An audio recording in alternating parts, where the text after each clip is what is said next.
As I scroll through Steam, my wallet being basically empty, I take my mouse and slide the slider to under $5.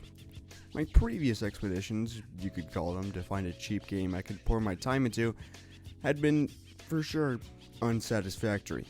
I get sick of scrolling endlessly through the Relevance tab and switch down to user reviews, hoping maybe my fellow gamers had maybe already struck a cheap piece of gold.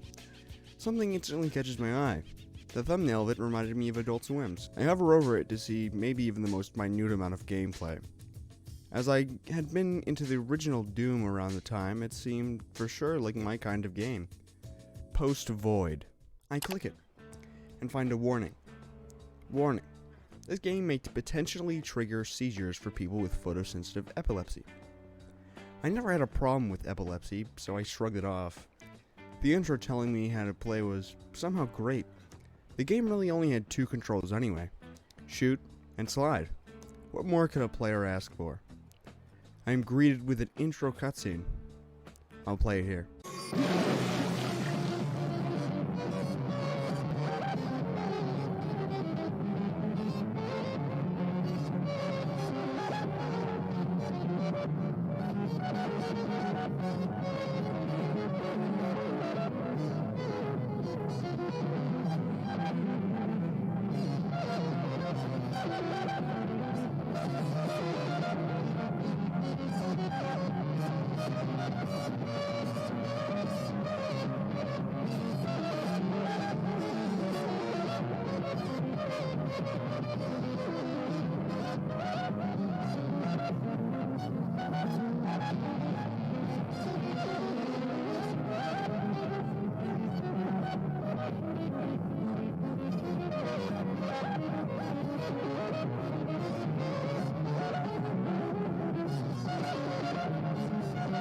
I've always been more of the story-loving type, but I always do enjoy a good no direction, just hop in kind of game.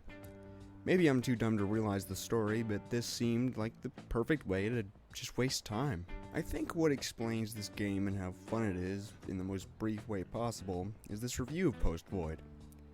Turn off brain, shoot bad guys. I think it makes it a bit funnier that he doesn't have much time into the game, and also received it for free, but I digress. I became addicted to the turning my brain off part. I might have went into a sort of coma, but I couldn't tell you.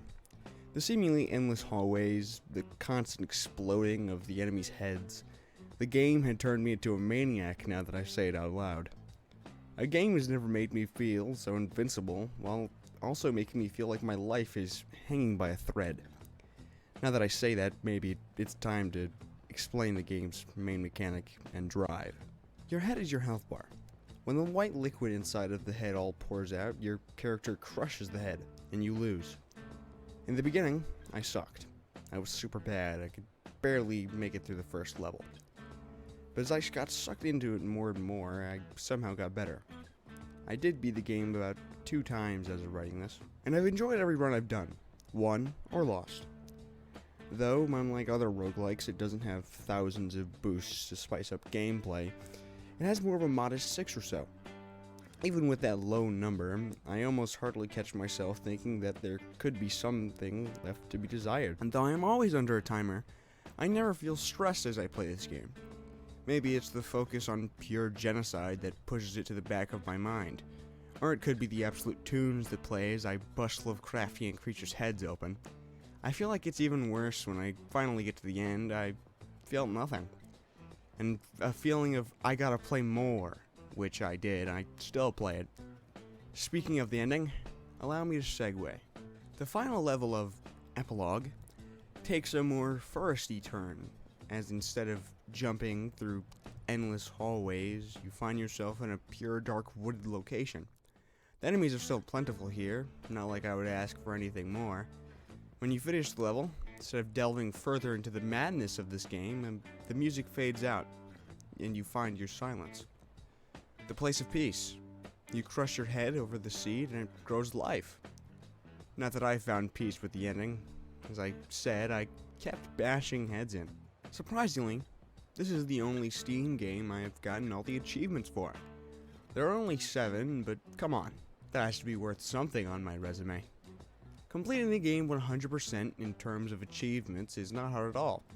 But completing it, let's say, a win with every weapon in the game, knife, shotgun, Uzi, pistol, might take a little bit longer. My skill with shotgun is pot trash, but I'm way better with the Uzi. Like that. Maybe it's a playstyle thing, but again, completion isn't going to make you tear your hair out, which is a big plus, I could say. Though 4,000 people have reviewed the game, I still believe it could definitely get more exposure. It's a fantastic game at $3, though if you are epileptic, I doubt you would want to pick this game up. Just a Spidey sense type thing. Hey, me. Hope you joined my thoughts on a cheap gem. The game is great. If you have the pocket change, I really do suggest getting it.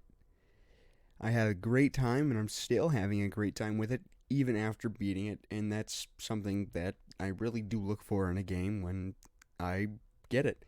Will I enjoy it? Can I go through another, run through it? If you liked it, subscribe. This is not like my usual content, so hopefully I'll get some support on it. And I'll see you in the next one. Thanks.